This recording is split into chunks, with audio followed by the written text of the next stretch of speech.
పవిత్రమైన తొలి ఏకాదశి రోజున దళితుడిని దేవాలయంలోకి రాకుండా అడ్డుకున్న సంఘటన అంబర్పేట చెన్నారెడ్డి నగర్ లో జరిగింది. బీజేపీ సీనియర్ నాయకుడు దళితుడైన వర్కాల శ్రీకాంత్ ఏకాదశి సందర్భంగా తెల్లవారుజామున చెన్నారెడ్డి నగర్ లోని శ్రీ సీతారామాంజనేయ స్వామి దేవాలయానికి దర్శనం చేసుకోవడానికి వచ్చారు. ఆయనను గమనించిన పూజారి దేవాలయానికి తాళం వేసి లోనికి రాకుండా అడ్డుకున్నారు. తనను ఎందుకు దేవాలయంలోనికి రానివ్వడం లేదని శ్రీకాంత్ అడిగితే దళితులను దేవాలయంలోనికి అనుమతించవద్దని కమిటీ వాళ్ళు చెప్పారని పూజారి అన్నాడు. దీంతో శ్రీకాంత్ దేవాలయ కమిటీ చైర్మన్ కు ఫోన్ చేసి ఆయన లిఫ్ట్ చేయలేదు. దీంతో శ్రీకాంత్ దేవాలయం ముందు బైఠాయించి అంబర్పేట పోలీసులకు ఫిర్యాదు చేశాడు.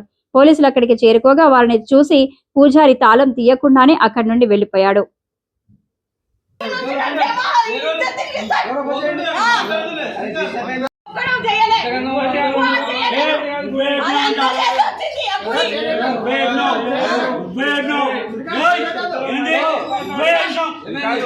పంతులు గారు